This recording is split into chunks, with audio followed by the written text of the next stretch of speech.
Non, non, en fait, c'est comme vous le savez, aujourd'hui, il était question de pouvoir écouter à travers la question orale de notre collègue Missari, écouter le DG de RVA, qui est intervenu pour nous éclairer sur la situation de GoPass, l'IDEF GoPass. Comme vous le savez, l'IDEF GoPass, c'est quoi? C'est en fait la taxe aéroportuaire qui est payée par chacun de nous lorsqu'il voyage soit pour l'intérieur du pays, soit pour l'extérieur du pays. Et donc, ça va faire 13 ans, jour pour jour, que chacun de nous qui voyage paye 50 dollars pour le voyage à l'extérieur et 15 dollars pour le voyage à l'intérieur. En fait, ça ne devait pas en fait, rencontrer ma satisfaction parce que ce n'est pas moi qui suis l'auteur de la question orale, mais au moins nous l'avons cueilli à froid parce que par rapport à ces réponses, on devait réagir pour que la population sache au moins ce que nous faisons et que nous mettions à nu là où il y a des couacs par rapport à la gestion de cette redevance qui était au départ une très bonne idée pour pouvoir moderniser nos infrastructures aéroportuaires. Mais aujourd'hui, il a été démontré que ça ne sert à rien, c'est de l'argent qui est dilapidé depuis 2003. Donc jusqu'au jour d'aujourd'hui, ça va faire 12 ans ou 13 ans que cet argent-là est dilapidé comme ça.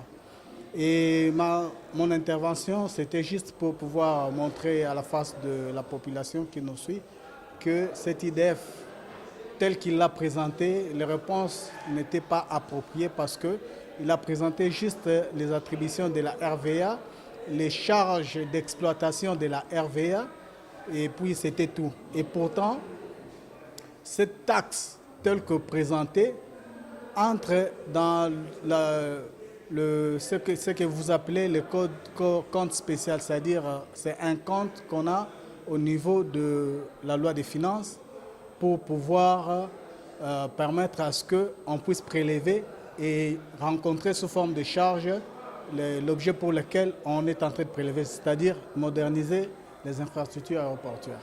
Malheureusement, ce n'est pas ce que lui a présenté. Nous savons que la RV est en train de prélever, que ce soit les taxes pour les individus qu'on appelle les passagers, mais la RVA perçoit aussi la taxe pour le marchandise, ce qu'on appelle la taxe aéroportuaire pour le marchandise, tant à l'importation qu'à l'exportation. Et pour cette question-là, il a éludé la question pour ne rien présenter comme chiffre. C'est ce qui a défrayé la chronique, ce qui a fait en sorte que toute la salle soit ébahie, soit étonnée qu'il soit existé en fait, cette taxe-là sous cette forme. Un autre aspect, c'est le fait que c'est une taxe que nous, législateurs, nous avons acceptée au travers de la loi des finances et il n'y a que la loi des finances qui peut le supprimer. Lui, le DG ne peut pas par baguette magique aller pour dire qu'à partir d'aujourd'hui, il n'y aura plus l'IDEF. Donc, par conséquent, c'est lors de la loi des finances prochaine que le gouvernement devra s'atteler à ne pas nous présenter ça sous forme de compte spécial. Et là, nous allons prendre le taureau par les cornes. S'il ne le fait pas, nous le ferons d'autorité. Merci. Bon, aujourd'hui, il s'agissait de recevoir dans le cadre du contrôle parlementaire le DG de la RVA. Je pense que c'est notre mission, conformément à la Constitution et à notre règlement intérieur. Bien, la question a été précise, il a répondu, mais au regard des révélations qui ont été ici présentées devant la représentation nationale, il s'avère que ces fonds qui autrefois avaient été créés pour moderniser les infrastructures aéroportuaires de notre pays sont plutôt sujets à des graves malversations financières. D'ailleurs, il y a des détournements. Pourquoi? Parce que nous venons, à travers les documents que le DG lui-même nous a présentés, de constater que malgré la dette qui a été contractée avant lui de 60 millions, les GoPass ont permis à l'État de mobiliser plus de 370 millions de dollars américains. Et cela devrait permettre à la RVA d'être capable de rembourser, n'est-ce pas, l'intégralité en un temps record de cette dette. Fort, malheureusement, nous avons constaté que nous faisons preuve d'une très très mauvaise gestion et nous n'avions pas été capables de moderniser non seulement l'aéroport d'Ndjili et toutes ses infrastructures, mais aussi tous les aéroports internationaux du pays qui sont au nombre de 4, mais aussi tous les autres aéroports et aérodromes. Nous devons faire preuve de beaucoup de courage et aussi d'une très très bonne gestion afin de permettre à ce que ces pays puissent se développer. Donc moi, je ne suis pas plutôt dans l'optique de demander le départ du DG. Je pense qu'il a été là il y a pratiquement, je ne sais pas si c'est 1 année ou 2 ans, mais le mal est tellement profond que ça dénote un dysfonctionnement dans le système. Je pense, comme beaucoup d'autres amis l'ont proposé, qu'il faut la mise en place d'une commission d'enquête parlementaire conformément à l'article 210 de notre règlement intérieur. Et cela permettra à ce que nous puissions descendre sur terrain et aussi questionner les autres sources des revenus, donc des recettes de la RVA, afin de savoir pourquoi est-ce que la RVA n'est pas capable de doter notre pays des aéroports dignes de son nom. Nous sommes derrière beaucoup de pays en Afrique et ce n'est pas du monde et c'est malheureux. Donc nous devons prendre nos responsabilités en tant que représentants du peuple et faire un contrôle parlementaire rigoureux. Et si, au regard ou à l'issue de ces enquêtes, il s'avère qu'il y a des détournements qui sont avérés, alors en ce moment-là, son départ sera inévitable. Merci. C'est une redevance. Mais au niveau de la doctrine, nous avons toujours cherché la vraie nature juridique de ce prélèvement fiscal. Nous ne l'avons jamais eu, nous ne l'avons jamais trouvé. C'est dessus que j'étais intervenu. Et à conclusion, j'ai dit qu'il faut que les DG suppriment purement et simplement ces prélèvements parce que c'est un prélèvement illicite.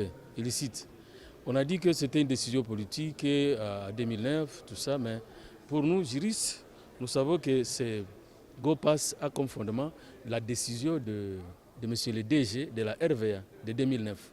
Donc si nous trouvons que le GOPAS pose beaucoup de problèmes à la République démocratique du Congo, je pense qu'il faut les supprimer. Il faut les supprimer parce que ça va permettre aux paisibles citoyens de diminuer le coût des transports aériens. Comme vous le savez, à la République démocratique du Congo, le coût des transports aériens est beaucoup plus élevé par rapport aux autres États. J'ai toujours dit que j'avais fait des recherches sur la question. J'avais comparé les transports aériens congolais avec les transports aériens domestiques du Kenya et les transports aériens domestiques à Tanzanie. J'avais trouvé que chez nous ici, le coût du transport est parfois le double, parfois même le triple par rapport à ces deux États que je viens de citer. Donc c'est pour dire que si au jour d'aujourd'hui, nous décidons de supprimer les GOPAS, ça va diminuer tant soit peu les coûts du transport aérien à la République démocratique du Congo. Comme vous le savez, en RDC, les transports aériens se présentent comme un luxe. C'est comme quelque chose réservé seulement à la bourgeoisie.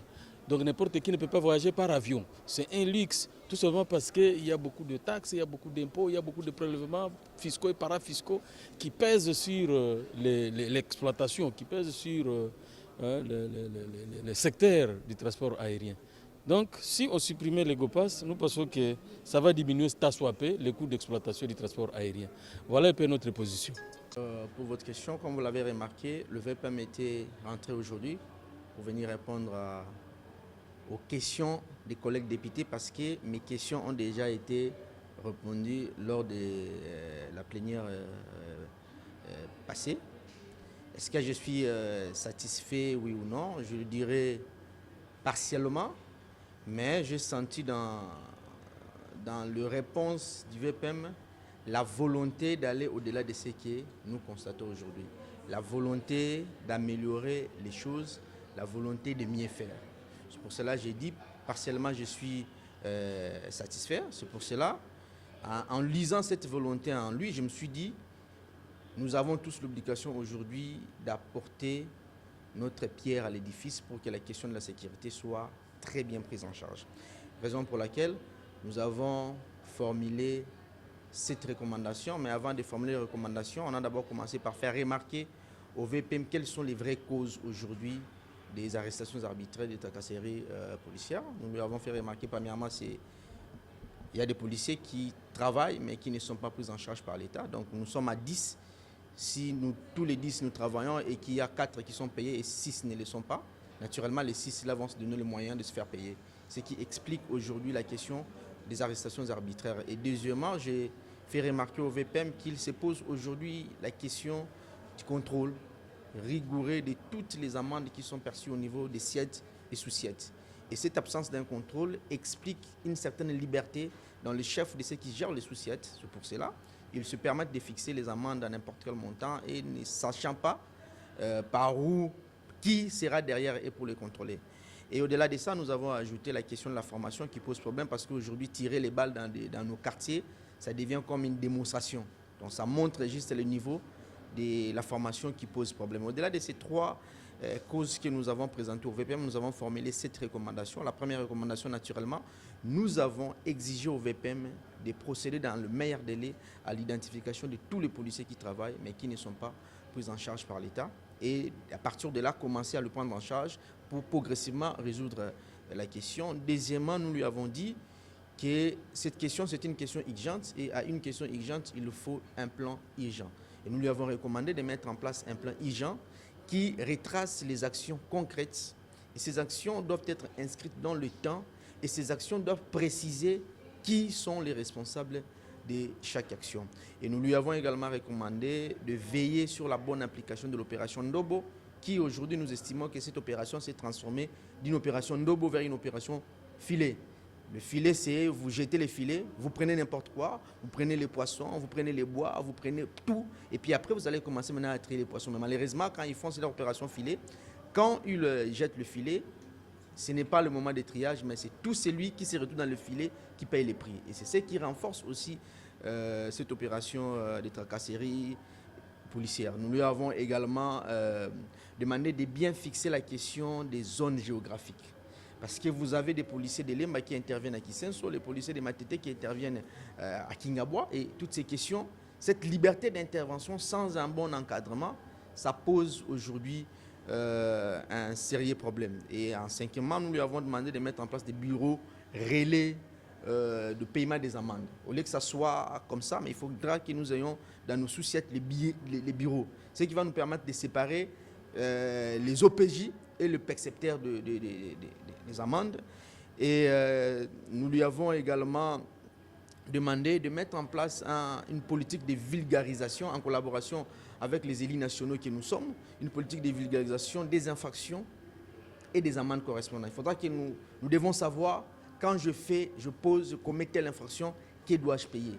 Là, ça va permettre de réduire la liberté dans la fixation des amendes dans le chef des OPJ. Et nous avons pris l'engagement de transmettre au bureau ces recommandations et en tant qu'élus, nous allons faire le suivi parce que nous travaillons, nous proposons les lois, nous contrôlons le gouvernement et dans ce processus de contrôle, on intervient soit par des recommandations ou des résolutions.